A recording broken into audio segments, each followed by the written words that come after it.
पाकिस्तान दुनिया की एक इस्लामी रियासत है। अगर आप भी बचपन से यही सुनते और सोचते आए हैं तो अब जरा उन हकाइक का सामना भी कीजिए जो आप और मैं रोज देखते तो हैं मगर ना जाने क्यों खामोश रह जाते हैं।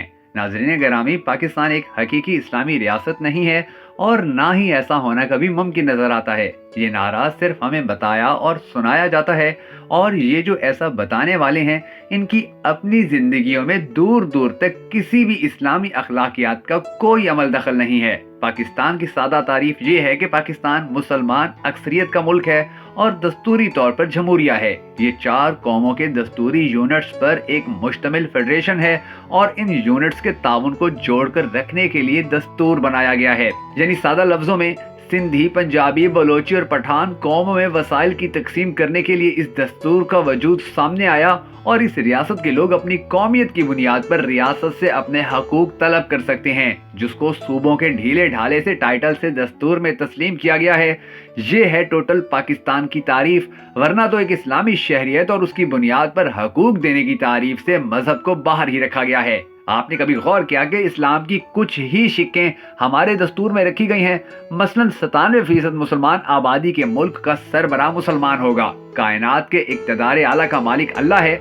मुल्क का सरकारी मजहब इस्लाम होगा और अगलात से पाक कुरान हकीम छपवाने का एहतमाम किया जाएगा। जबकि दूसरी जानिब पाकिस्तान के कानून में भले ही लिखा हुआ है कि कुरान और सुन्नत पाकिस्तान का सुप्रीम लॉ है, मगर जो बात समझने की है वो ये है कि कुरान और सुन्नत की वही तशरीह दरअसल कानून की बालादस्ती है।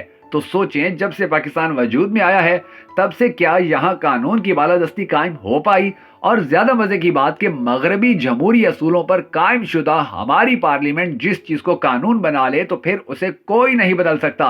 उलमा भले जितना ही जोर लगाते रहें, अब अगर मौलवी आपको बताते भी रहें कि दाढ़ी साफ करवाने वाला शख्स आदिल नहीं रहता है, मगर फिर भी ऐसे शख्स को जब हमारी तरफ से हमारे वोटों से इस्लामी रियासत का सरबराह बनाया जाता है तो सोचें कि ये क्या है। क्या हमने कभी सोचा कि जब हम एक गैर आदिल शख्स को जानबूझकर अपने ऊपर मुसल्लत करेंगे तो कैसे उस मुल्क को इस्लामी बना सकते हैं?